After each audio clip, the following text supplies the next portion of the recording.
قال رسول الله صلى الله عليه وسلم قال الله عز وجل أعدت لعبادي الصالحين ما لا عين رأت ولا أذن سمعت ولا خطر على قلب بشر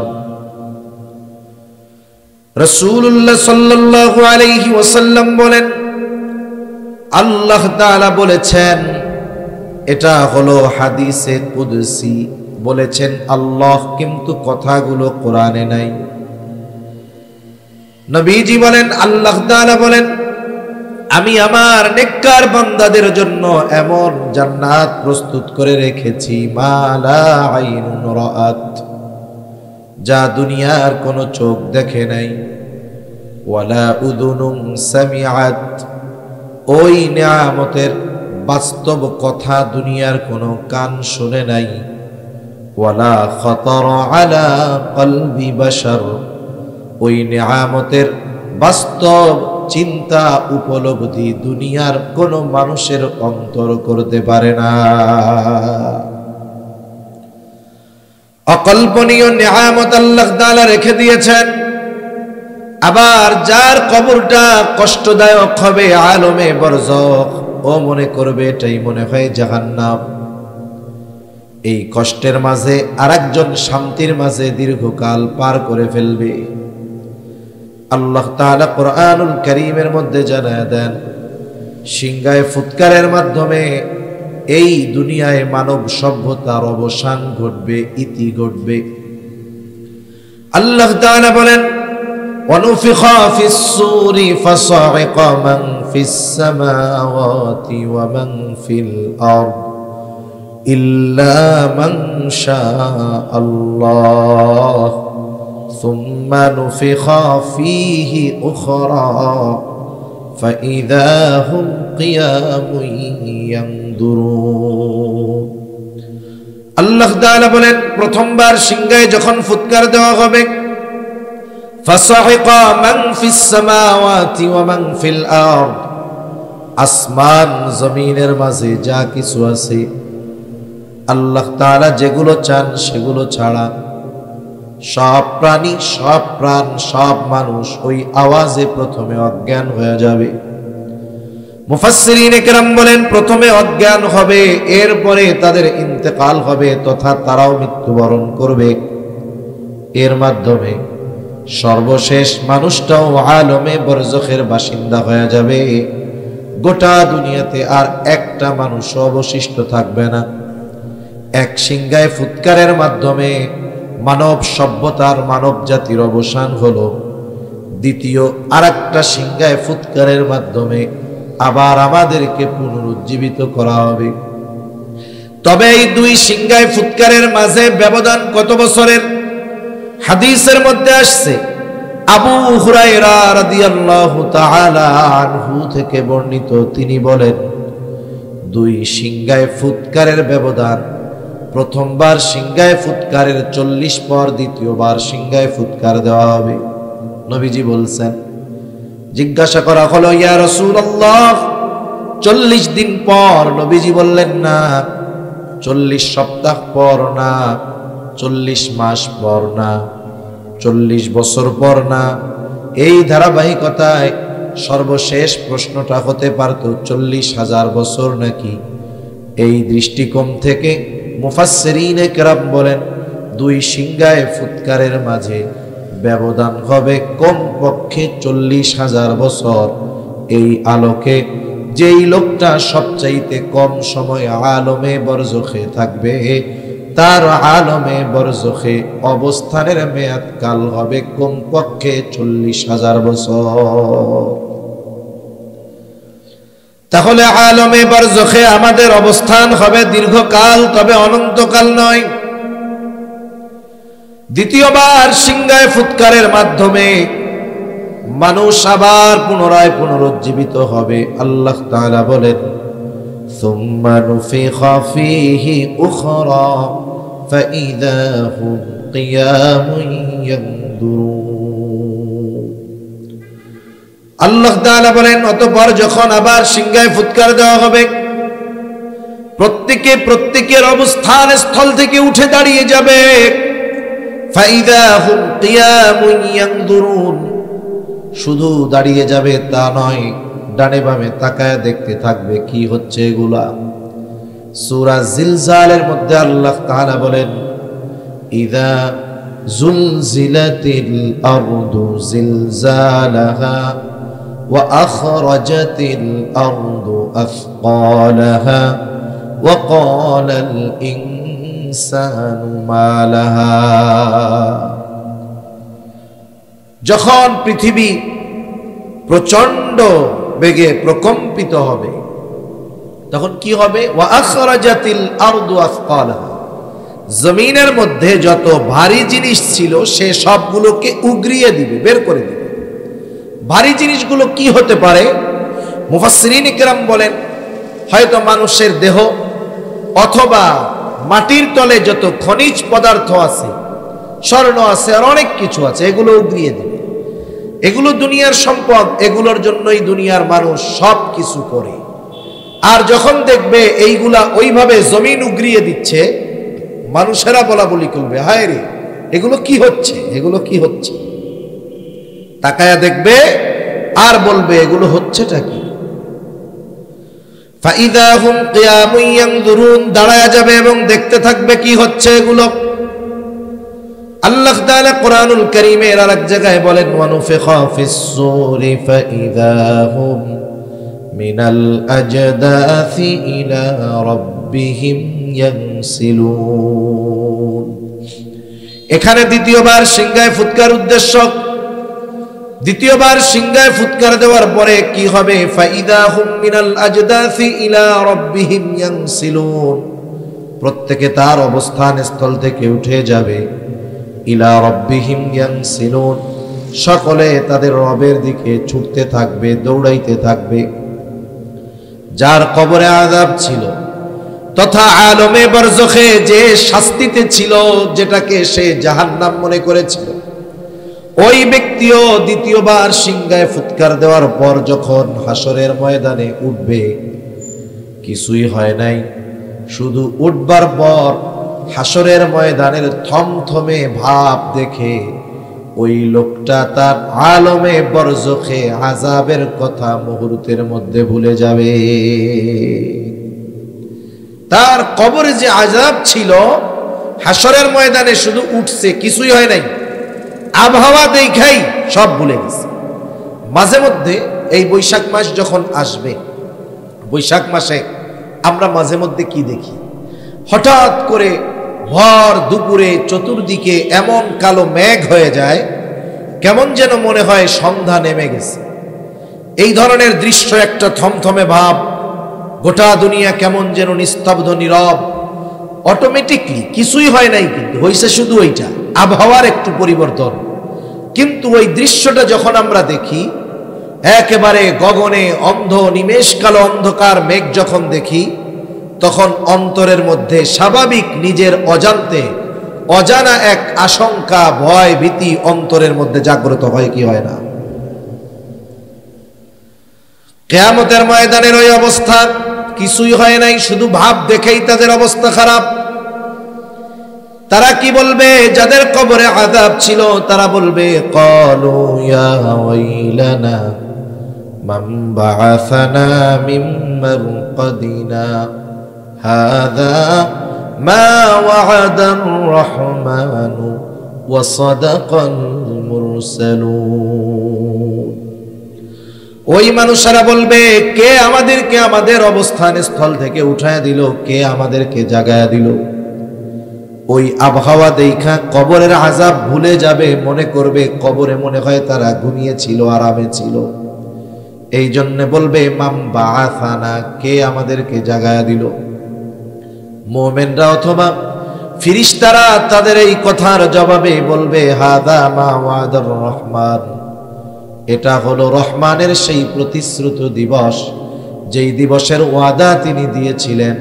শুধু তাই না, ওয়াসাদাকাল মুরসালুন, প্রত্যেকটা নবী রাসূল ওই দিবসের সত্যায়ন করেছিলেন। প্রত্যেকটা নবী রাসূল তার উম্মতের কাছে ওই দিবসের কথা বলেছিলেন। এটাই হলো সেই দিবস। এই দিবসের এক নাম হলো ইয়াউমুল কিয়ামাহ। এটাই হলো সেই দিবস যেই দিবসের এক নাম হলো ইয়াউমুল জাযা। এটাই হলো সেই দিবস যেই দিবসের এক নাম হলো ইয়াউমুল হাসর। ওই দিবসের অন্য কোন দুনিয়ার কোন রাজার রাজত্ব চলবে না, কোন প্রেসিডেন্টের প্রেসিডেন্টগিরি চলবে না, ওখানে কোন দুনিয়ার সুপার পাওয়ার থাকবে না। বলেন তো ওই দিবসের একচ্ছত্র আধিপত্য যার হবে তিনি কে? একথা আমরা প্রতিনিয়ত প্রতি রাকাত নামাজের মধ্যে শুনি, বলি। এটা কি বলে? মালিক ইয়াউমিদ্দিন, বিচার দিবসের মালিক, বিচার দিবসের মালিক। কেন ওই দিবসের নাম ইয়াউমুল হাসর? কারণ ওই দিবসে পৃথিবীর শুরু থেকে নিয়ে শেষ পর্যন্ত সকল মানুষকে একত্রিত করা হবে। কেন ওই দিবসের নাম ইয়াউমুল জাযা, প্রতিদান দিবস? কারণ ওই দিন প্রত্যেকটা মানুষকে তার দুনিয়ার কর্মের পূর্ণ প্রতিদান আল্লাহ তাআলা দিবে। সকল চিন্তা, ভয়, ভীতি মানুষের মধ্যে এতটা কাজ করবে যে মানুষ যখন উঠবে বিবস্ত্র অবস্থায় উঠবে, কিন্তু টেনশনে একজন আর একজনের দিকে তাকাবে না। রাসূলুল্লাহ সাল্লাল্লাহু আলাইহি ওয়াসাল্লাম বলেন, কিয়ামতের দিন সকলে বিবস্ত্র অবস্থায় উঠবে, বস্ত্রহীন অবস্থায় উঠবে। আয়েশা সিদ্দিকা রাদিয়াল্লাহু তাআলা আনহা বলেন, ইয়া রাসূলুল্লাহ, একে অপরের দিকে তাকাবে না, একজন আর একজনের দিকে কি তাকাবে না? নবীজি বলেন, আয়েশা, মানুষ এতটা ভীত চিন্তিত থাকবে যে একজন আর একজনের দিকে তাকানোর বিষয়টা কল্পনাও করবে না। ওটা সেই দিবস যেই দিবসে আমার আপনার কর্মের পূর্ণ প্রতিদান দিবেন কে? আল্লাহ। একটা জিনিস আমাদেরকে মনে রাখতে হবে, দুনিয়াতে একটা মানুষ যত খারাপ কাজ করুক না কেন, ওই খারাপ কাজের কিছু শাস্তি হয়তো সে দুনিয়ায় পায়, কিন্তু তার ওই মন্দ কাজের পূর্ণ প্রতিদান সে দুনিয়াতে পায় না। তাকে তার মন্দ কাজের তাকে তার পাপের পূর্ণ প্রতিদান দেওয়া হবে কিয়ামতের দিন। দুনিয়াতে একটা মানুষ যত ভালো কাজ করুক না কেন, সে তার ভালো কাজের পূর্ণ প্রতিদান দুনিয়াতে পায় না। হয়তো সামান্য কিছু আল্লাহ তাআলা তাকে দেন, কিন্তু তার ভালো কাজের পূর্ণ প্রতিদান আল্লাহ তাআলা তাকে কিয়ামতের দিন দিবে। এই জন্য ওই দিবসের নাম হলো ইয়াউমুল জাযা, প্রতিদান দিবস, পূর্ণ প্রতিদান দিবস। এই কথা আল্লাহ তাআলা কোরআনুল কারীমের মধ্যে বলেন। আল্লাহ তাআলা বলেন, ওয়া ইন্নামা তুওয়াফাউনা উজুরাকুম ইয়াউমাল কিয়ামাহ ফামান যুহজিহা আনিন নার ওয়া উদখিলাল জান্নাতা ফাকাদ ফাজ।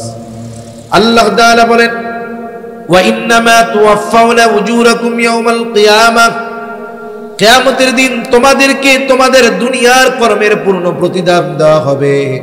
শুনে রাখো, ফামান যুহজিহা আনিন নার, ওই দিন যাকে আগুন থেকে বাঁচানো হবে তথা জাহান্নাম থেকে বাঁচানো হবে। ওয়া উদখিলাল জান্নাতা ফাকাদ ফাজ, আর যাকে জান্নাতে প্রবেশ করানো হবে, আল্লাহ তাআলা বলেন জাহান্নাম থেকে বাঁচানো হবে, জান্নাতে প্রবেশ করানো হবে, ফাকাদ ফাজ, ওই লোকটাই আসল সফল হয়ে যাবে। তাহলে দুনিয়ার কর্ম, পদ, পদবি, ক্ষমতা, এগুলার সাথে বাস্তবিক সফলতার ন্যূনতম কোনো সম্পর্ক নাই। একজন মানুষ দুনিয়ার সবচাইতে বড় অর্থের মালিক হয়ে গেল, সবচাইতে বড় ধনী হয়ে গেল, তার এই সফলতার মেয়াদ কতটুক? চোখ বুজার আগ পর্যন্ত। চোখ বুঝছে তো এই সফলতা, এরপরে একটুও তার কোনো কাজে আসবে না। এ দুনিয়ার পুরা দুনিয়ার বাদশাহী পেয়ে গেল সে, একটা দেশের না, গোটা ওয়ার্ল্ডের পাওয়ার তার হাতে চলে আসছে, ক্ষমতা চলে আসছে। এই লোকটা এই ক্ষমতা কতটুক সফল? চোখ বন্ধ হবে তো সব শেষ, ঠিক কিনা বলেন? কিন্তু অনন্তকালের সফল যে, তার সফলতার শুরু আছে কিন্তু শেষ নাই। অনন্তকালে ব্যর্থ যে, তার ব্যর্থতার শুরু আছে, শেষ নাই। বরং দুনিয়াতে মানুষ ব্যর্থ হওয়ার পরেও আবার পুনরায় সফলতার জন্য উঠে দাঁড়াতে পারে। অনেক সময় বলে না, ফেইলার ইজ দ্য, কি জানি ইংরেজি একটা আছে না, পিলার অফ সাকসেস।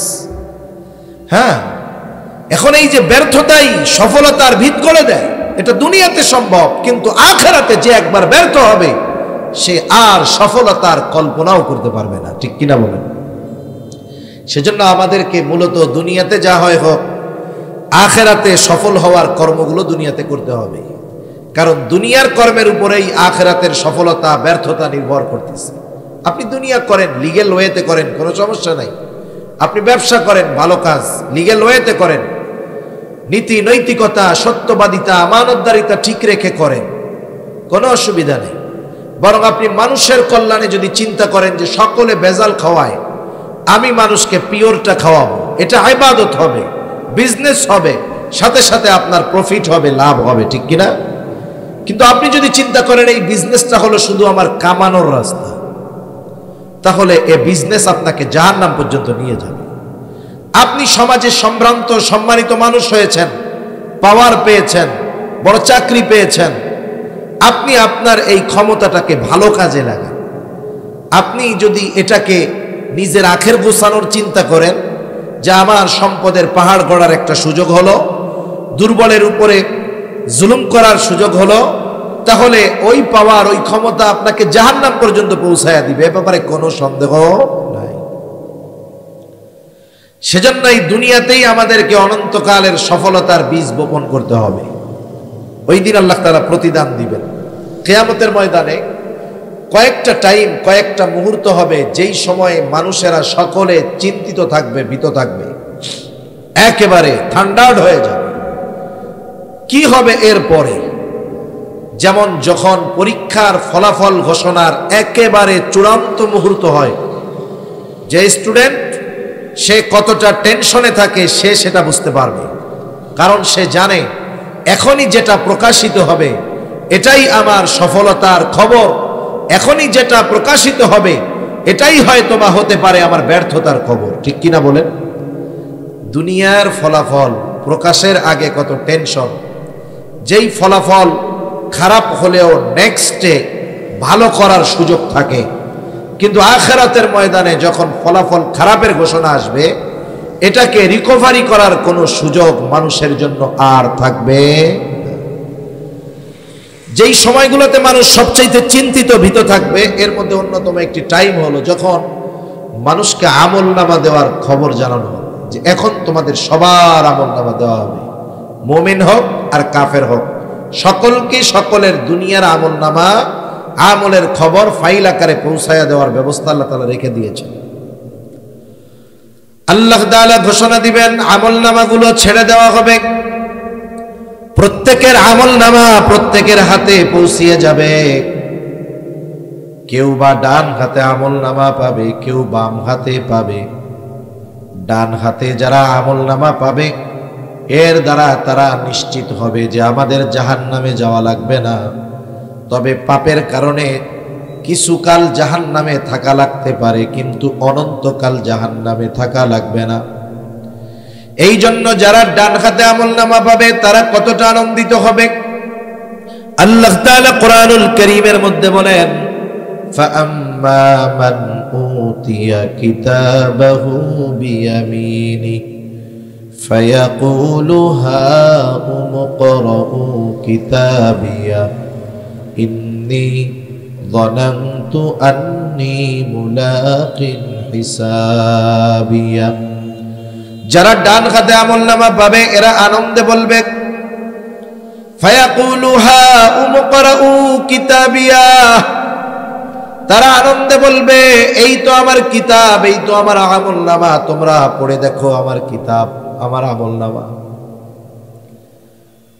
আনন্দে সে মানুষদেরকে ডান হাতে আমল নামা পাওয়ার কারণটাও বলবে। সে বলবে, আমি ডান হাতে কেন আমল নামা পাইছি জানো? কারণ আমি এই ব্যাপারে দৃঢ় ধারণা রাখতাম যে আমাকে আমার কর্মের হিসাবের মুখোমুখি হওয়া লাগবে। ইন্নী যানানতু আন্নী মুলাকিন হিসাবিয়া, যে আমি এই ব্যাপারে দৃঢ় বিশ্বাস রাখতাম, ধারণা রাখতাম যে আমাকে আমার কর্মের হিসাবের মুখোমুখি হওয়া লাগবে। এটা দুনিয়ার আদালতে নয়, বরং দুনিয়ায় তো আইনের ফাঁক ফোকর দিয়ে বের হওয়ার হাজারো রাস্তা আছে। আইন যদি একটা থাকে, ওই আইন থেকে বের হওয়ার 100 রাস্তা পাওয়া যায়। এজন্যই তো জাগতিক জগতে যত আইন হোক না কেন, কোনো অপরাধ অন্যায় পরিপূর্ণভাবে নির্মূল করা সম্ভব হয় না, ঠিক কিনা বলেন?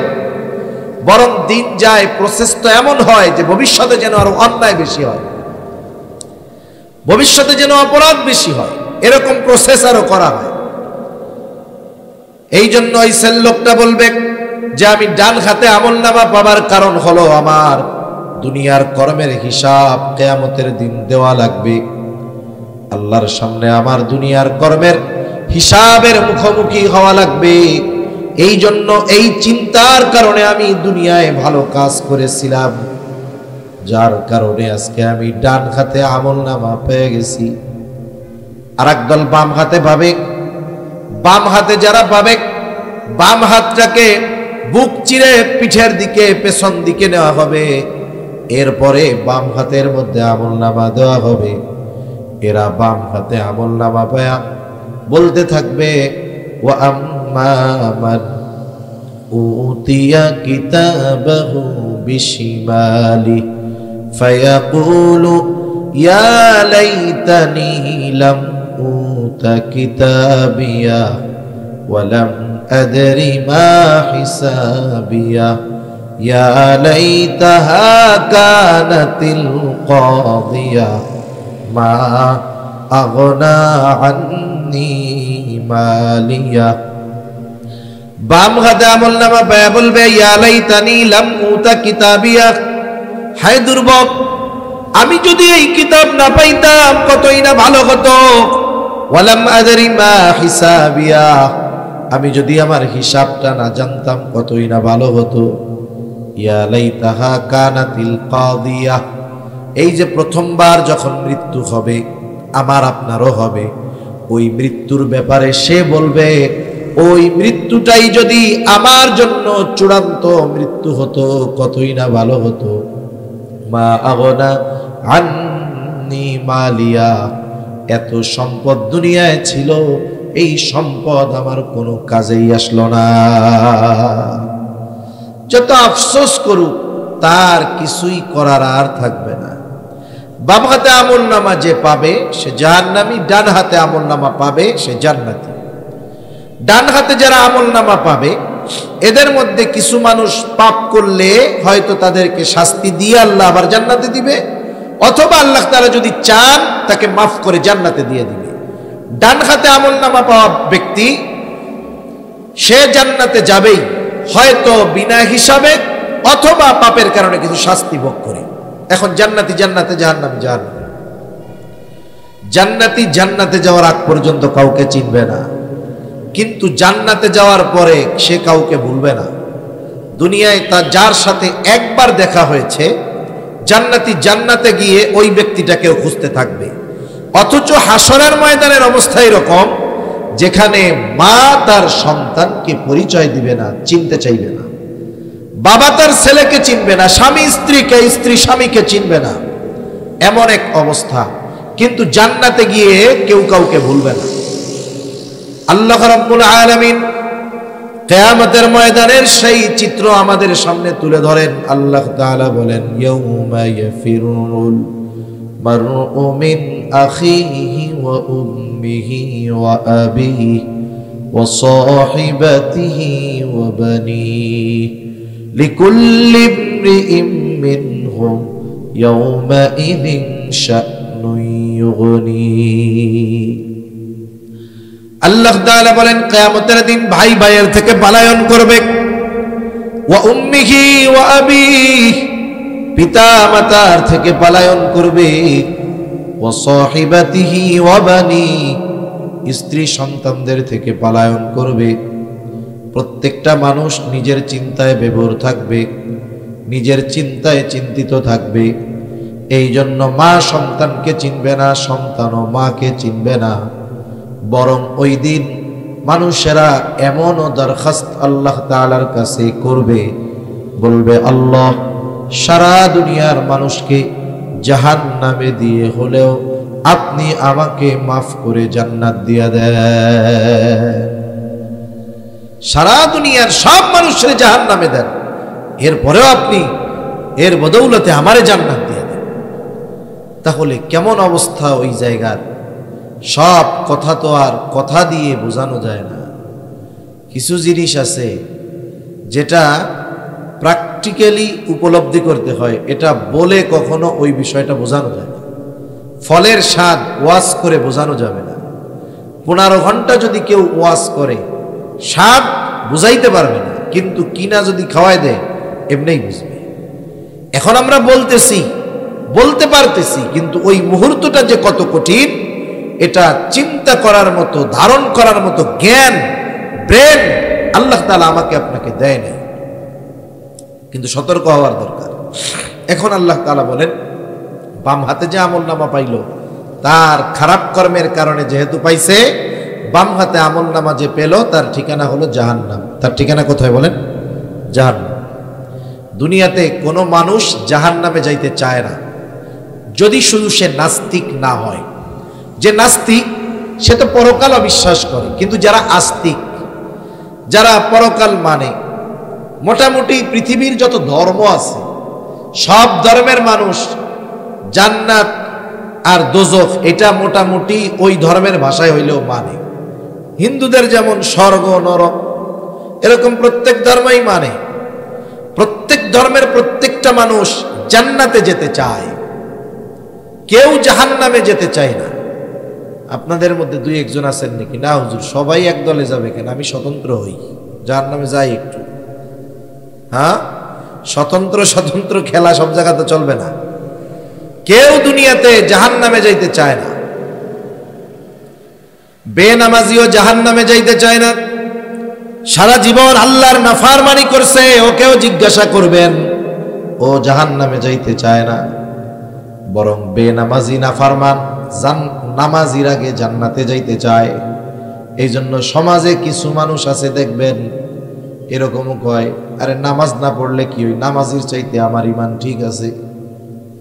এই জন্য ইমান বেশি থাকার কারণে ও নামাজ পড়েও ইমান কম, এই জন্য আমার ইমান বেশি, এই জন্য ওই নামাজির চাইতে আমি আগে জান্নাতে চলে যাব। এরকম বলেন না লোক আপনাদের এলাকায় তো নাই? আছে এরকম বলা লোক, সব জায়গায় আছে। এখন আল্লাহ তাআলা জানায় দিলেন, কুল্লু নাফসিন বিমা কাসাবাত রাহিনা ইল্লা আসহাবাল ইয়ামিন। আল্লাহ তাআলা বলেন, প্রত্যেকটা মানুষ তার কর্মের কারণে আবদ্ধ থাকবে। মুফাসসিরিনে কেরাম বলেন, পরের আয়াতের দ্বারা এই বিষয়টা বোঝা যায় যে যারা বাম হাতে আমলনামা পাবে তারা তাদের কৃত কর্মের কারণে জাহান্নামের শাস্তির মধ্যে আবদ্ধ থাকবে।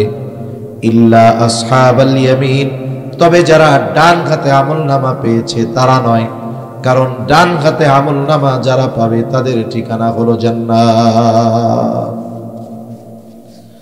জান্নাতি এবার জান্নাতে যাবার পরে সকলের কথা মনে পড়বে। জান্নাতে গিয়ে দুনিয়ার বন্ধু বান্ধবকে খুঁজবে, কিন্তু জান্নাতের মধ্যে তাকায় দেখবে দুনিয়ার অনেক কাছের জন, প্রিয়জন, বন্ধু বান্ধব জান্নাতে নাই। এইবার জান্নাতীরা পরস্পর আলোচনা করবে, কি ব্যাপার, দুনিয়া তো অমুক ভাই আমাগো সাথে ব্যবসা করতো, ওরে তো জান্নাতে দেখি না। আল্লাহ তাআলা সেই কথাই বলেন, ফি জান্নাতি ইয়াতাসাআলুন। জান্নাতীরা এবার পরস্পর আলোচনা করবে মুজরিমদের ব্যাপারে, পাপীদের ব্যাপারে। কারণ তাফসীরের মধ্যে আসছে আল্লাহ তাআলা জান্নাতী আর জাহান্নামীদের মধ্যে দেখা এবং কথাবার্তার ব্যবস্থা আল্লাহ তাআলা করে দিবে।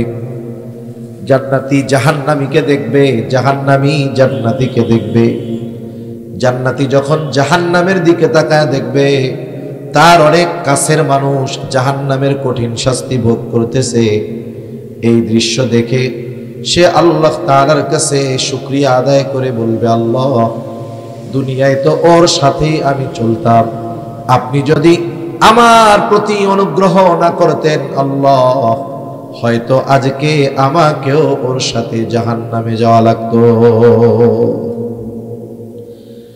এইবার জাহান্নামী জান্নাতীকে দেখবে, জাহান্নামী জান্নাতীকে দেখবার পর এমনিই তো জাহান্নামের কঠিন আযাব, এইবার দেখার পর ওর মধ্যে আফসোস বেড়ে যাবে। আহারে, দুনিয়ায় যদি আমি ওর সাথে থাকতাম, সব সময় যদি ওর কথাগুলো মেনে চলতাম, তাইলে আমিও আজকে ওর সাথে জান্নাতের মধ্যে থাকতে পারতাম। এই আফসোস তার কষ্টের মাত্রাটাকে আরো বাড়ায়া দিবে। দুনিয়াতে এরকম অনেক আছে, মনে করেন পাশাপাশি দুইজন ব্যবসা করে, দুইজনের মধ্যে খুব খাতির, এক কাপ চা দুই বন্ধু মিলা ভাগ করে খায়, আছে না নাই? সিগারেটও খায়, আছে না? এমন তো করে। এমনি যা হোক না হোক, বন্ধু বান্ধব এক জায়গায় বসলে এই জাহান্নামের আলামত যাদের টানার অভ্যাস আছে, এটা গ্রুপ করে খায় খুব ভালো মতো। তা দুই বন্ধু এত খাতির যে এক কাপ চা আনলে দুইজনে আলাদা খাইতে পারে না, দুইজনে ভাগ করে খায়, এত মহব্বত। কিন্তু দুইজনের মধ্যে এক জায়গায় পার্থক্য, একজন নামাজের সময় হইলে নামাজে যায়, আর একজন যায় না। বন্ধু যখন ডাকে যে চলো বন্ধু নামাজ পড়ে আসি, কয় না আমার প্যান্ট পাক নাই, আছে না নাই? নামাজ যারা না পড়তে চায়, বুঝছেন, এদের অনেকগুলো বাহানার মধ্যে একটা বাহানা হইলো কি, যে আমার পোশাক পাক নাই। বেটা মুসলমানের পোলাপানের পেশাব এই পোশাক পাক না থাকে কেমন, আমি তো এটা বুঝি না। তার মানে এটা প্রস্রাব করে পানি নেয় না, প্রস্রাব করে পানি না নিলে, পরিষ্কার না করলে কি ক্ষতি হয় ডাক্তারদের কাছে জিজ্ঞাসা করবেন, বইলা দিবে কি কি রোগ হয়। এই যে বন্ধু নামাজের জন্য ডাকলো, ও গেল না, যতই খাতির থাক দুনিয়ায়, ওই নামাজি জান্নাতে যাবে, বেনামাজি জাহান্নামে যাবে, কোনো সন্দেহ আছে? এইবার আফসোসটা কি করবে? ওই আফসোস করবে, আরে ওই দিন যদি বন্ধুর ডাকে নামাজে যাইতাম, গুনার থেকে বাঁচতাম, সব সময় তো একসাথেই থাকতাম, ওই মুহূর্তগুলো যদি ওর সাথে কাটাইতাম, তাইলে আজকে আমিও ওর সাথে জান্নাতে থাকতে পারতাম। এই যে আফসোস, এটা তার কষ্টটাকে আরো বাড়ায় দেবে। এখন বলতে পারেন এটা আবার কেমনে বাড়ে, আফসোসে কষ্ট কেমনে বাড়ে? একটা উদাহরণ দিলে বুঝতে সহজ হয়। মনে করেন আপনি এক জায়গায় গেছেন, কক্সবাজারে গেছেন। এখন কক্সবাজারে যারা টুরিস্ট আছে সবাই তো আর ভালো না, কিছু আসে তো বেয়াদব, আসে না এরকম দুষ্টু প্রকৃতির লোক। এক গ্রুপ আসছে ওখানে, আপনার সাথে তাদের একটু কথা কাটাকাটি হয়েছে, ওরা সংখ্যায় বেশি, পাওয়ার দেখাইতেছে বেশি। মনে করেন আর আনফরচুনেটলি আপনাকে একটা বকা দিয়ে দিল। স্বাভাবিক, কেউ যদি বকা দেয় এতে একটু খারাপ লাগাটাই স্বাভাবিক, ঠিক কিনা বলেন? আপনাকে আমাকে কেউ বকা যদি দেয়, অপরিচিত কেউ দেয়, এই কষ্টটা সাময়িক সময়ের জন্য থাকবে, দেখবেন 1-2 ঘন্টা পরে এটা স্বাভাবিক হয়ে যাবে, আপনি এটা গোনায় ধরবেন না, কে না কে।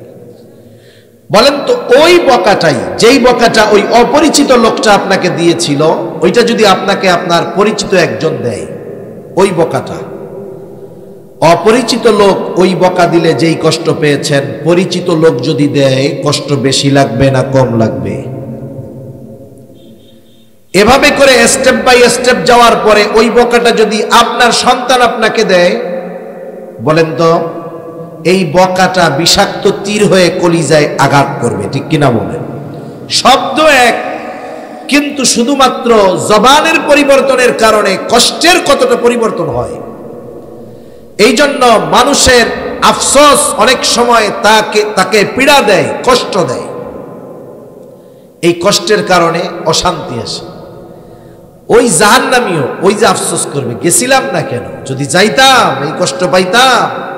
এই আফসোস তার কষ্টের অনুভবকে আরো বাড়ায় দেয়। দুজনের মধ্যে দেখা হয়ে গেল, এবার কথোপকথনের ব্যবস্থা করে দিবেন আল্লাহ। আল্লাহ রাব্বুল আলামিন বলেন, জান্নাতীরা পরস্পরকে জিজ্ঞাসা করবে, মুসলিমদের কাছে জানতে চাইবে, ফি জান্নাতিন ইয়াতাসাআলুনা আনিল মুজরিমিন। জান্নাতীরা পরস্পর মুজরিমদেরকে জিজ্ঞাসা করবে তথা জাহান্নামীদেরকে জিজ্ঞাসা করবে, মা সালাকাকুম ফি সাকার, কোন কারণে তোমরা সাকারের অধিবাসী হইলা তথা জাহান্নামী হইলা, কেন তোমরা জাহান্নামে গেলা? এইবার জাহান্নামীরা তাদের জাহান্নামে যাওয়ার কারণগুলো কি কি বলবে। এই কয়েকটা কারণ আপনাদের খেদমতে বলে আমি আলোচনা শেষ করে দিব। তবে একটা বিষয় অনুরোধ থাকবে আপনাদের কাছে, ওই জাহান্নামে যাওয়ার কারণগুলো যদি এইখানের কারো মধ্যে থাকে অবশ্যই অবশ্যই ওই কারণটাকে বের করে ফেলবো ইনশাআল্লাহ। নাকি রাইখা দিব? রাখবেন? আপনি ডাক্তারের কাছে গেছেন, ডাক্তার টেস্ট মেস্ট কইরা বলল যে আপনার শরীরের মধ্যে এই জায়গায় যে কোনো একটা টিউমার হয়েছে, এটা কিন্তু যদি বড় হয় পরে এটার থেকে কিন্তু ক্যান্সার হইতে পারে, এখন কিন্তু ছোট আছে। আপনি কি বলবেন ডাক্তার থাক যা হয় হবে, এটা বলবেন? নাকি টাকা খরচ কইরা অপারেশন করে টিউমারটা বের করে ফেলবেন? কি করবেন? বের করে ফেলবেন না? আপনাকে যখন ডাক্তার জানাইলো যে এইটা আছে, ক্ষতিটা এই হতে পারে, তখন আপনি ক্ষতির চিন্তা করে ওই জিনিসটা আর দেহের মধ্যে রাখবেন না, বরং কেটে ফেলবেন। আপনার ক্যান্সারের জীবাণু হয়েছে আঙ্গুলে, ডাক্তার যদি বলে 1 ইঞ্চি কাটতে হবে, তাইলে আশা করা যায় আর জীবাণু থাকবে না। আপনি বলবেন কি যে পুরো আঙ্গুল কেটে ফেলেন, তাও যেন ক্যান্সারের জীবাণু না থাকে। অথচ আফসোস, আমরা ওয়াজ মাহফিলে শুনি ওলামায়ে কেরাম বলেন, মসজিদের মধ্যে ইমাম সাহেব খতিব সাহেব আমাদেরকে দিক নির্দেশনা দেন যে আপনি এটা করেন জান্নাতে যেতে পারবেন, এটা করেন আপনি জাহান্নাম থেকে বাঁচতে পারবেন। আমরা শুধু কথাগুলো শুনি কিন্তু আমলে নেই না, প্র্যাকটিক্যাল লাইফে ওটাকে আমি সেট আপ করি না। এটা কিন্তু ঠিক না। আপনিও হয়তো তাহলে পস্তাবেন ওই দিন, যেই দিন করার কিছু থাকবে না। এই কথাগুলোর মূল্যায়ন তখন হবে যখন আপনি বাস্তব অবস্থায় পতিত হবেন, কিন্তু তখন বুঝবেন কথাগুলোর মূল্য, কিন্তু তখন করার কিছু থাকবে না। এজন্য ওই সময়টা আসার আগে আমাদেরকে প্রত্যেককে নিজেকে নিজে শুধরে নিতে হবে ইনশাআল্লাহ। জাহান্নামীরা তাদের জাহান্নামে যাওয়ার 1 নম্বর কারণ বলতেছে, ক্বালু লাম নাকু মিনাল মুসাল্লিন, তারা বলবে আমরা জাহান্নামে আসার অন্যতম প্রধান 1 নম্বর কারণ আমরা মুসল্লি ছিলাম না। মুসল্লিকে সপ্তাহে 1 দিন জুমার দিন মসজিদে যে হাজিরা দেয় সে কিন্তু মুসল্লি নয়, বরং মুসল্লি হলো সে শত ব্যস্ততার মধ্যেও যার নামাজ বাদ যায় না। হাজারো ব্যস্ততা তার থাকতে পারে, কিন্তু সে নামাজের ব্যাপারে খুব সেনসিটিভ, সতর্ক। যখনই নামাজের সময় হয় সে যেখানে থাক আগে নামাজটা আদায় করে নেয়। অনাকাঙ্ক্ষিত অনিচ্ছায় সেটা ভিন্ন কথা, কিন্তু সুযোগ আছে এরপরে সে নামাজ পড়ে না, এটা কখনোই হয় না। এখন এই নামাজ হলো ঈমানের পরে সবচাইতে বড় ইবাদত। আপনি নামাজ বাদ দিয়ে জান্নাতে যাওয়ার আশা যদি কেউ করে তাহলে এটা বড় ভুল। এই জন্য যারা বলে নামাজ না পড়লে আমার ঈমান ঠিক আছে আমি জান্নাতে যাব, এই কথাটা ঠিক নয়, বরং এই কথা তার জাহান্নামে যাওয়ার কারণ হতে পারে। রাসূলুল্লাহ সাল্লাল্লাহু আলাইহি ওয়াসাল্লাম বলেন, নামাজ এত গুরুত্বপূর্ণ ইবাদত, কিয়ামতের দিন সর্বপ্রথম আল্লাহ নামাজের হিসাব নিবে। নবীজি বলেন, আউয়ালু মা ইউহাসাবু বিহিল আবদু ইয়াউমাল কিয়ামাতিস সালাহ, কিয়ামতের দিন সর্বপ্রথম নামাজের হিসাব নেওয়া হবে। আর এক হাদিসের মধ্যে নবীজি একটু বাড়ায়া বলেন, যার প্রথম হিসাবটা সহজ হয়ে যাবে তার জন্য বাকি হিসাব যিনি সহজ করে দিবেন তিনি কে? সেজন্য কিয়ামতে যদি অন্যান্য হিসাব থেকে সহজে বাঁচতে হয় তাহলে নামাজটাকে ঠিক করার দরকার আছে না নাই? এই যে রজব মাস চলতেছে, অনেক জায়গায় দেখবেন মেরাজ নিয়ে আলোচনা হবে। মেরাজের মূল শিক্ষা, মূল হাদিয়া ছিল এই নামাজ। আল্লাহ সুবহানাহু ওয়া তাআলা বান্দার সাথে তার সংযোগ স্থাপনের এই হাদিয়া নামাজ, এটা নবীজি যখন মেরাজে গেছেন উম্মতের জন্য হাদিয়া দিয়েছেন। সেজন্য নামাজ হলো ঈমানের পরে সর্বশ্রেষ্ঠ ইবাদত। এখন আসেন, মানুষ নামাজ পড়ে না কেন? নামাজ না পড়ার অনেক কারণ আছে না? মানুষ নামাজ পড়তে পারে না বা পড়ে না তার কর্মব্যস্ততার কারণে। এত বড় বিশাল বাজার, এই বাজারের মসজিদ, প্রত্যেক বাজারের প্রত্যেক দোকানদার যারা মুসলিম আছে, অমুসলিম যারা তাদের কথা বাদ, প্রত্যেক মুসলমান দোকানদার যদি দোকানটা বন্ধ করে নামাজে যায়, আমার মনে হয় আপনাদের মসজিদে জায়গা সংকুলন হবে না। হবে বলেন? হবে না। এটা বড় একটা বাজার, শত শত সিএনজি থাকে, ইজি বাইক থাকে, অটো থাকে, বাস থাকে, তার স্টাফেরা থাকে, অন্যান্য অনেক মানুষ থাকে। একটা দোকানে একজন থাকে তা নয়, অনেক দোকানে একাধিক ব্যক্তি থাকে, 5, 6, 7 জন থাকে। এই যে মানুষগুলো তাদের কর্মব্যস্ততার কারণে নামাজ পড়ার সুযোগ পায় না। জিজ্ঞাসা করবেন কেন পড়ো না? বলবে ব্যস্ততার কারণে পড়তে পারতেছি না। সিএনজি ওয়ালা নামাজ পড়ে না, কেন পড়ে না? বলে প্যাসেঞ্জার টানতে টানতেই তো টাইম শেষ, নামাজ পড়তে পারি না। এই শব্দটারে আমরা আর কি বলি ওইভাবে, রুজির জন্য করে, রিজিকের জন্য সে পরিশ্রম করে। এখন আপনারা তো আশা করি এখানে যারা আছেন সকলে মুসলমান, আমার কথাটা যদি জবান ঠিক থাকে একটু উচ্চারণ করে জবাব দিবেন উঁচু আওয়াজ। বলেন তো, যেই রিজিকের জন্য একজন মানুষ রিজিক উপার্জন করতে গিয়ে নামাজ পড়ার টাইম পায় না, ওই রিজিকের মালিক কে? আর একটু জোরে বলেন, কে? আল্লাহ। মনে রাখবেন, রিজিকের মালিক তার বলে দেওয়া পদ্ধতি বাদ দিয়ে বাস্তবিক অর্থে রিজিক পাওয়া যায় না। রিজিক 2 ধরনের হয়, একটা হলো দৃশ্যমান আর একটা হলো বরকতময়। এজন্য দেখবেন অনেকে মাসে 1 লক্ষ টাকা উপার্জন করে, সংসারে 3 জন, এই টাকা দিয়ে তার হয় না, বরং মাস শেষে টানাটানি লেগে যায়। আবার একই পরিমাণ লোক বেতন পায় 10,000 টাকা, দেখা যায় মাস শেষে তার আরো 2,000 টাকা এক্সট্রা তার থেকে যায়। ঠিক কিনা বলেন? এজন্য ফিগারের উপরেই যে রিজিক বরকত তা নয়, আল্লাহ তাআলা চাইলে কমের মধ্যে বরকত দিতে পারেন। এজন্য মানুষ যদি রাজ্জাকের ফর্মুলা বাদ দিয়ে রিজিক তালাশ করে, সে পেতে পারে, কিন্তু ওই পাওয়াটা বা ওই রিজিকটার মধ্যে কোনো বরকত থাকবে না। এখন আসেন, নামাজ পড়লে আমাদের কি লাভ? দুনিয়ার লাভের কথাটা শুনি। আর নামাজ হলো এমন এক ইবাদত, এটা একা পড়লে হবে না। তো আপনার অধীনস্থ যারা আছে এদেরকেও নামাজি বানাতে হবে। একটা সময় শহর বা গ্রাম, প্রত্যন্ত অঞ্চল সব জায়গায় ছিল, মুরব্বীরা সকালবেলা উঠতেন, উঠে ঘরের সকলকে জাগিয়ে দিতেন নামাজের জন্য।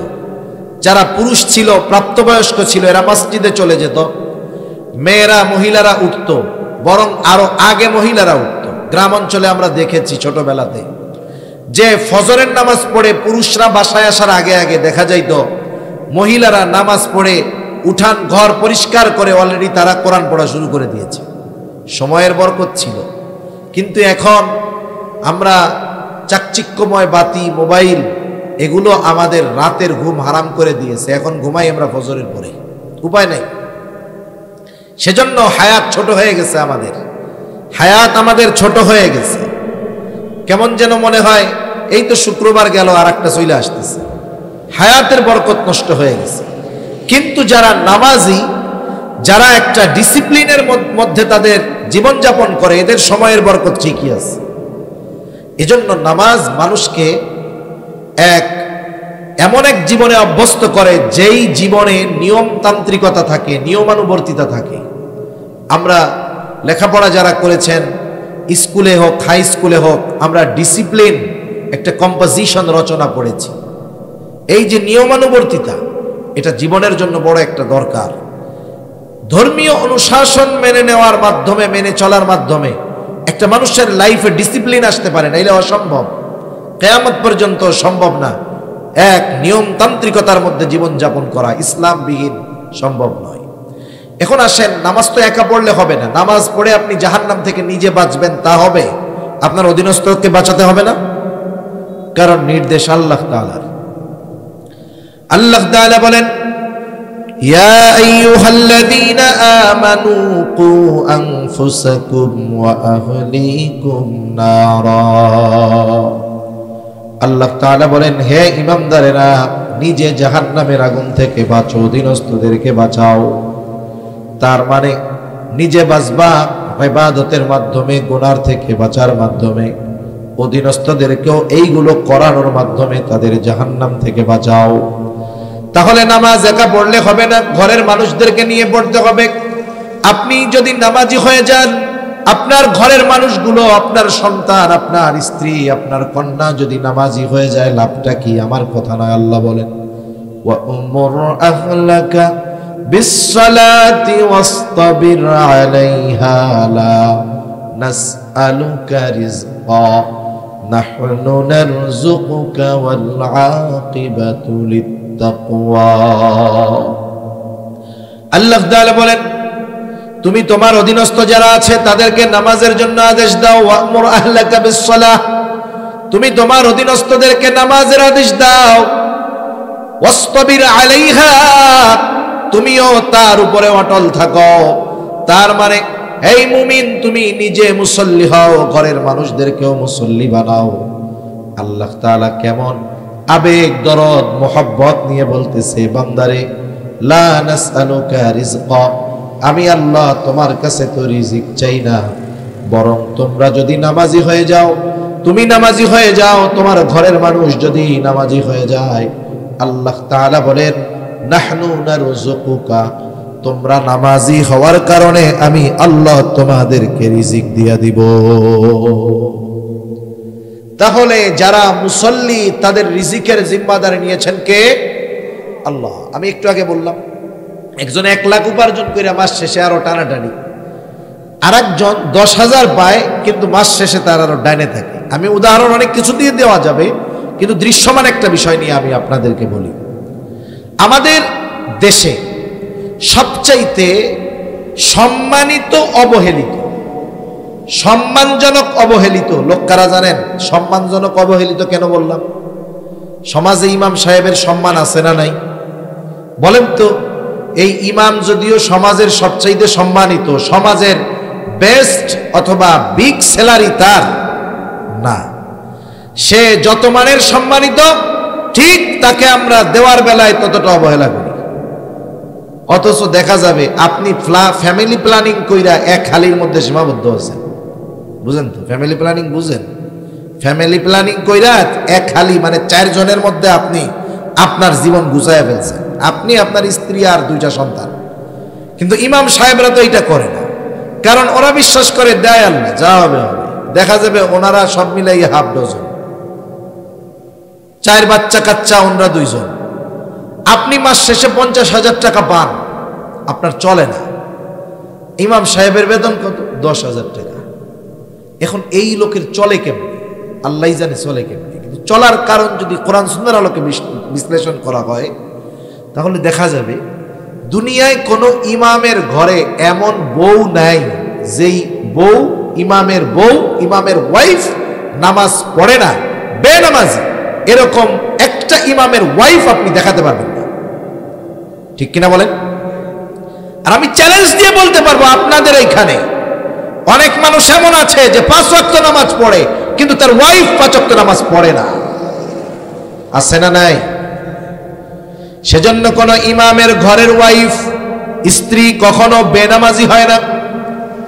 ইমামের ঘরে যারা থাকে প্রত্যেকেই নামাজি হয়, ইমামের মেয়েটা কখনো বেনামাজি হয় না। ইমাম সাহেবের মেয়েটা বেপরদায়, সে বাহিরে আসে না। ইমামের ছেলেটা কখনো বেনামাজি হয় না, বরং ওই ইমামের ঘরে যদি ছোট ছোট নাবালক বাচ্চারাও থাকে, ওরাও পাক্কা নামাজি হয়ে যায়। আর যেই ঘরে সকলে নামাজি, ওই ঘরের রিজিকের জিম্মাদারি নেওয়ার ঘোষণা যিনি দিয়েছেন তিনি কে? মাঝে মধ্যে অনেক সময় অনেকে প্রবাস থেকে আমাদের কাছে মেসেজ দেয়, মাঝে মধ্যে হোয়াটসঅ্যাপে দেয়, হুজুর দোয়া করেন, এত টাকা ইনকাম করি হুজুর, বরকত নাই। বরকত নাই কেন? কিছু করো নাকি? কারণ বিদেশে যারা থাকে এদের দুই ধরনের বদ অভ্যাস থাকে, তিন ধরনের বদ অভ্যাস থাকে। কয় ধরনের? তিন ধরনের। একটা হলো হয়তো নারী ঘটিত প্রবলেম থাকে, ওখানে সে তার সব উপার্জন ব্যয় করে ফেলে। অথবা তার জুয়া খেলার অভ্যাস থাকে, ওখানে সে তার সব উপার্জনকে ব্যয় করে ফেলে।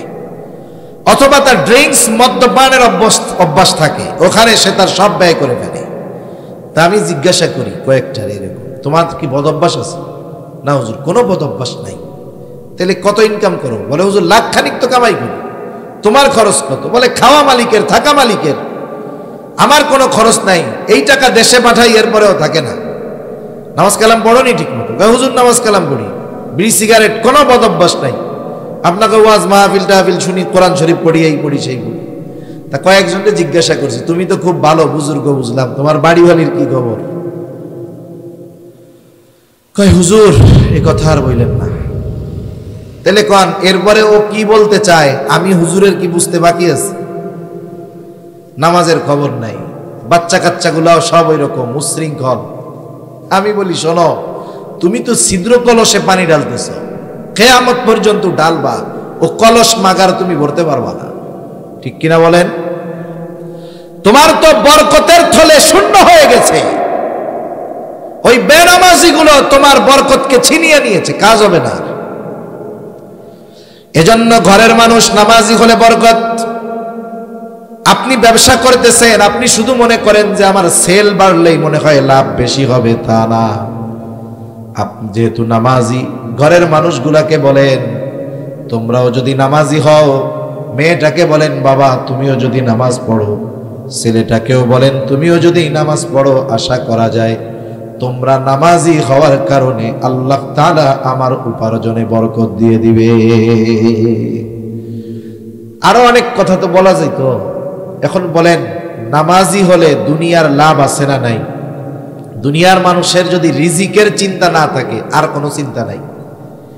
আমার যদি কেউ বলে যে হুজুর এই দুনিয়ায় আপনার যখন যেটা প্রয়োজন আপনার আর আপনার পরিবারের আমি ব্যবস্থা করে দিব, আচ্ছা, এরপরে যদি আমারে বলে আপনার কাম হইল শুধু মসজিদে বসে থাকা আর বাসায় আসবেন মসজিদে যাবেন, এই ছাড়া আর কোনো কাম নাই, আমি এক পায়ে খাড়া। কারণ দুনিয়ার মানুষের সবচাইতে বেশি চিন্তা তার জীবন উপকরণ নিয়ে। রিজকের বাংলা অর্থ হলো জীবন উপকরণ। অথচ আল্লাহ বলেন বান্দা নামাজি হয়ে যাও, তোমার এই জীবন উপকরণের ব্যবস্থা আমি আল্লাহ করে দিব। সুবহানাল্লাহ বলেন। তাহলে নামাজ পড়লে দুনিয়ার লাভ আছে না নাই? আছে। যারা পড়েন তো আলহামদুলিল্লাহ, যারা পড়েন না নিজেরা শুরু করেন, ঘরের মানুষগুলোকে নিয়ে একসাথে শুরু করেন, ইনশাল্লাহ বরকতের দুয়ার আল্লাহ খুলে দিবে। সাথে সাথে জাহান্নাম থেকে বাঁচা যাবে। কারণ জাহান্নামীরা জাহান্নামে যাওয়ার এক নাম্বার কারণ কি বলবে? আমরা মুসল্লি ছিলাম না, আর আমরা মুসল্লি হব। আমরা কি হব? জবান খুলে বলেন তো। মুসল্লি হব। আর 5-7 মিনিট কষ্ট দিব, কষ্ট হবে না তো? 2 নাম্বার তারা জাহান্নামে যাওয়ার কারণ হিসাবে বলবে কলাম নাকুনু তুআইমুল মিসকিন, আমরা মিসকিনদেরকে খানা দিতাম না, খানা খাওয়াইতাম না। সাধারণ মানুষকেও খানা খাওয়ানো ফজিলতের কাজ। একজন গরিব অসহায় যদি কোটিপতিকে খানা খাওয়ায়, এটাও ফজিলতের কাজ। মিসকিন অসহায়কে খানা খাওয়াইলে আরো ফজিলতের কাজ। আত্মীয় স্বজনকে দাওয়াত দিয়ে খানা খাওয়াইলে ফজিলতের কাজ। আবার দেখেন কিছু কিছু ক্ষেত্রে আছে খানা খাওয়ানোটা শুধু ফজিলতের কাজ তা নয়, ঈমান সম্পৃক্ত বিষয়। কারো প্রতিবেশী যদি অভাবী হয়, অভুক্ত হয়, নবীজি বলেন লাইসাল মুমিন আল্লাযী ইয়াশবাউ, ওই ব্যক্তি মুমিন নয় যে নিজে পেট পুরে খায় আর তার পাশে তার প্রতিবেশী অভুক্ত থাকে। নবীজি বলেন ওই লোকটা মুমিন নয়। এজন্য প্রতিবেশীর দিকে আমরা একটু নজর দিব। এই যে রোজার মাস আসতেছে সামনে, আজকে তো 16 তারিখ রজবের, আর হয়তো 1.5 মাস, 40, 45, 43, 44 দিন আছে। আর এই যে রোজার মাস যখন আসবে, যাদের অ্যাবিলিটি আছে এরা তো অন্য চিন্তায়। কত মানুষ সামনে 10 আইটেমের ইফতার থাকার পরেও মনে হবে আর একটা থাকলে খুব ভালো হইতো। 15 প্রকারের ফল আছে, আনারসটা নাই, আরে আনারসটা থাকলেও ভালো হইতো। আপনি তো 15 আইটেমের পরে আর এক আইটেমের জন্য আফসোস করতেছেন, অথচ দেখা যাবে আপনার প্রতিবেশী সে পান্তা ভাত আর লবণ নিয়ে বসে আছে, আজান দিলে ইফতার করবে, ঠিক কিনা বলেন? এজন্য এই মানুষগুলোর দিকে আমাদের খেয়াল রাখতে হবে। অনেক মানুষ আছে পরিশ্রমের কাজ করে, আবার রোজাও রাখে। রোজার মাস আসলে টেনশনে পড়ে যায়, কারণ সে যে পেশায় নিয়োজিত এটা তার এতটা দৈহিক কষ্ট হয় যে তার জন্য রোজা রাখা কষ্টকর।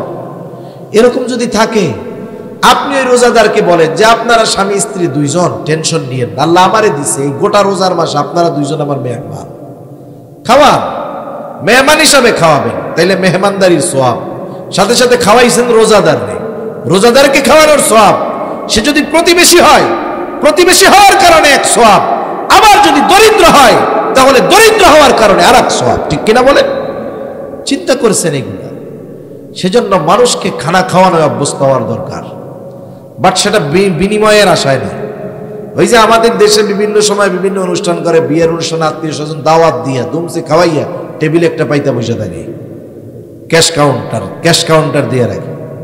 এটা কোনো সভ্য সমাজের সভ্য কাজ না, এগুলো ইউরোপ আমেরিকানদের কালচার। দাওয়াত দিয়া যে দিলে আমি, তাহলে টাকা নিব কেন?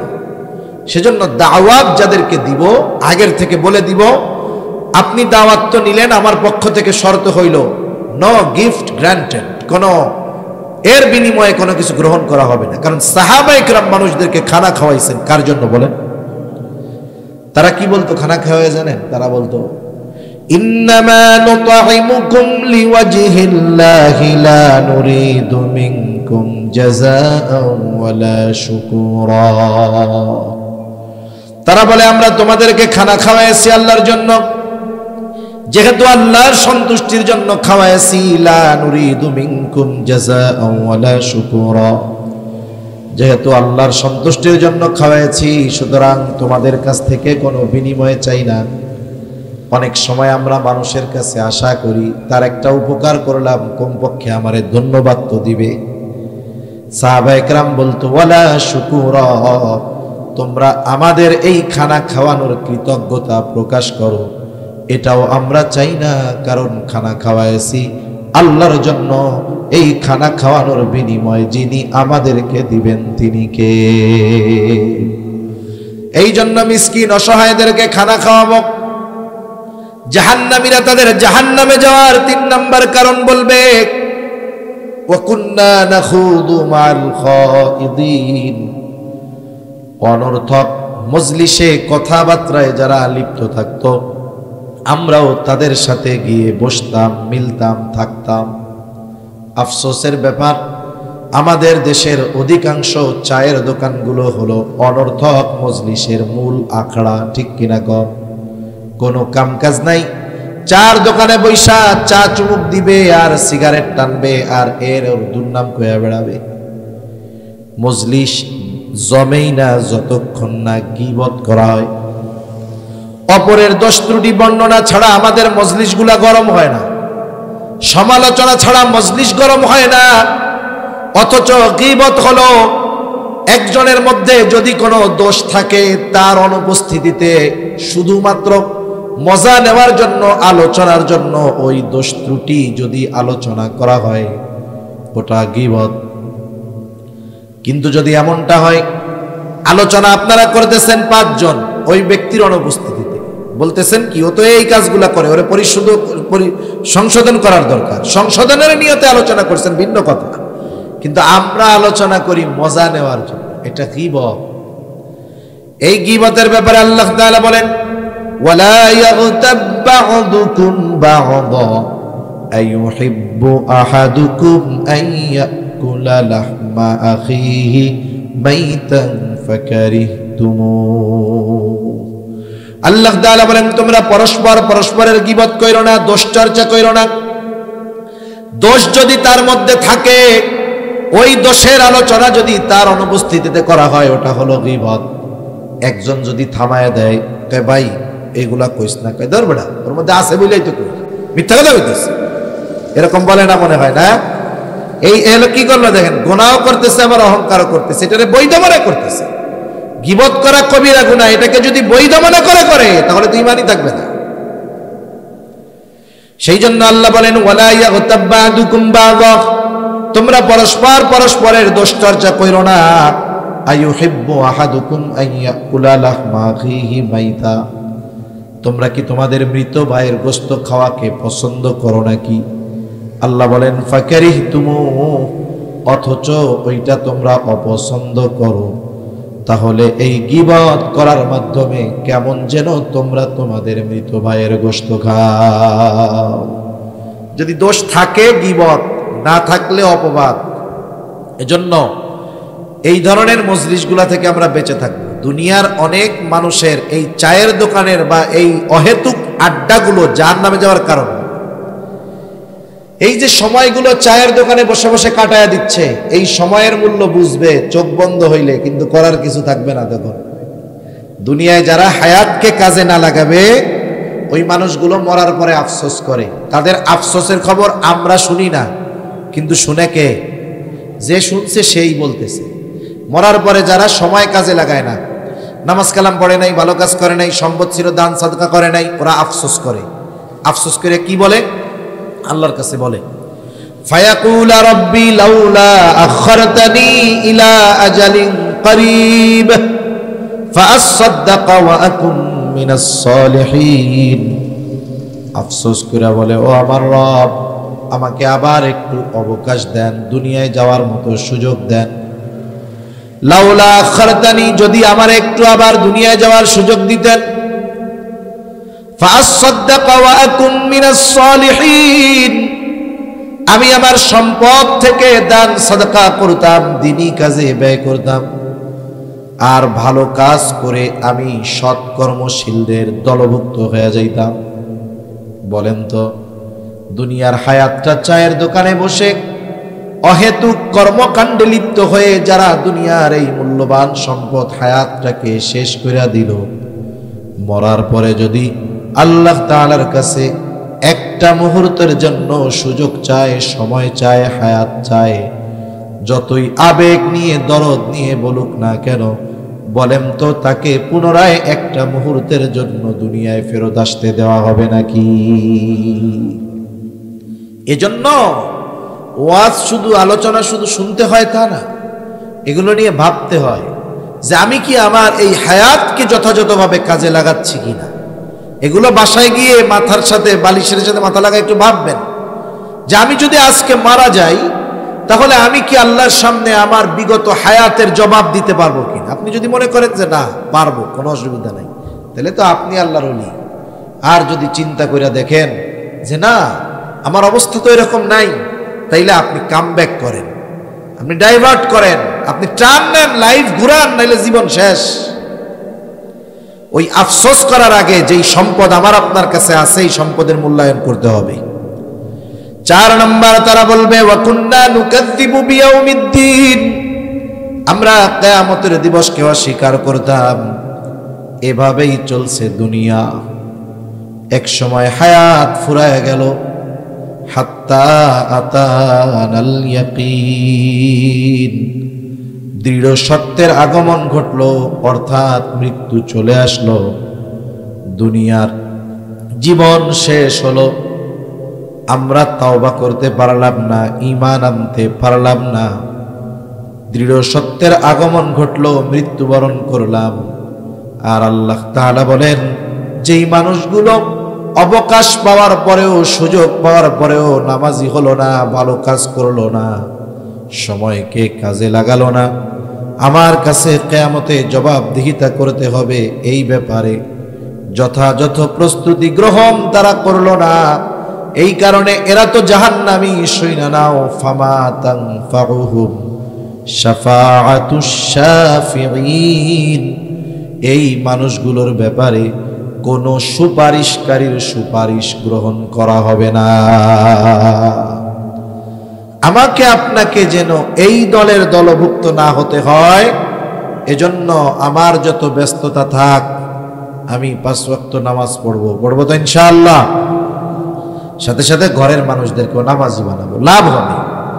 যারা প্র্যাকটিসিং মুসলমান, 5 ওয়াক্ত নামাজ যারা পড়ে, যাদের ঘরের মানুষ নামাজি, আপনি তাদের সাথে এগুলো শেয়ার করবেন, দেখবেন তার প্র্যাকটিক্যাল বাস্তব জীবনে সে কতটা সুখী, সে কতটা ডিপ্রেশন মুক্ত, আপনি তার সাথে আলোচনা করলে বুঝতে পারবেন।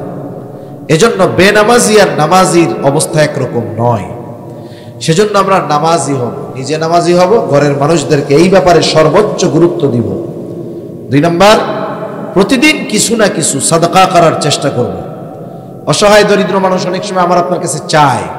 অনেক সময় এমন হয় যে আপনাদের বা প্রত্যেক এলাকায় কিছু মার্কা মারা ওই ফকির মানে চাওয়ার লোক থাকে, ও ওই টাকা দিয়ে কিন্তু খাবার খায় না, ওইটা দিয়ে বিড়ি খাবে। আছে না এরকম লোক? আপনি তারে 5 টাকা না দিয়া 5 টাকা দিয়ে একটা রুটি কিনে দেন, ও রুটিটা দিয়ে তো আর বিড়ি খাইতে পারবে না, কমপক্ষে রুটিটা তো খাইল। সেজন্য প্রতিদিন কিছু না কিছু সাদাকা করবেন, সেটা টাকা হতে পারে, সেটা কিছু খাবার হতে পারে, অন্য কিছু হতে পারে। এরপরে 3 নম্বর, অহেতুক মজলিসগুলা থেকে বাঁচতে হবে। আপনার টাইম আছে, সময় আছে, আপনি এই সময়ের মধ্যে কোরআন পড়েন, দিন শিখেন। আপনি নামাজি, সময় আছে, নামাজের অনেক মাসলা মাসাইল নিয়ে আপনার সমস্যা আছে, আপনি মসজিদের ইমাম সাহেবের কাছে যান, মাদ্রাসায় যান। কোরআন শরীফ পড়তে পারেন না, মাদ্রাসায় হিফজখানা আছে, আপনি হিফজখানায় গিয়ে বসেন। হিফজখানার শিক্ষক মোহতামিম সাহেব বলবে নাকি ধর্মিয়া কোরআন শুনতে আইছেন কেন, যান বাগাইয়া দিবে এরকম? বরং আপনি প্রত্যেক দিন গেলে আপনার চা নাস্তা খাওয়াবে, এটা খাওয়াইয়া আরো কোরআন শোনার ব্যবস্থা করে দিবে। এজন্য জীবনের সময়গুলোকে ভালো কাজে ব্যয় করার চেষ্টা করবো ইনশাআল্লাহ। সাথে সাথে এই জীবনের হিসাব হয়তো দুনিয়ার মানুষের চোখ ফাঁকি দিয়ে চলে যেতে পারবো, অপরাধ করে হয়তো প্রশাসনকে ফাঁকি দিতে পারবো, আইন আদালতকে ফাঁকি দিতে পারবো, কিন্তু আমার জীবনের প্রত্যেকটা কর্মের হিসাব দুনিয়ায় কারো কাছে না দেওয়া লাগলেও দিতে হবে কার কাছে? এই ব্যাপারে দৃঢ় বিশ্বাসী হব ইনশাআল্লাহ। এগুলো যদি আমরা মেনে চলতে পারি, দেখবেন পুত পবিত্র এক হায়াত এই দুনিয়াতে ইনশাআল্লাহ অতিবাহিত হবে। আল্লাহ সুবহানাহু ওয়া তাআলা আমাদের সবাইকে কথাগুলো বুঝবার, আমল করবার তৌফিক দান করুন। সকলে বলি আমিন। ওয়া আখিরু দাওয়ানা আলহামদুলিল্লাহি রাব্বিল আলামিন।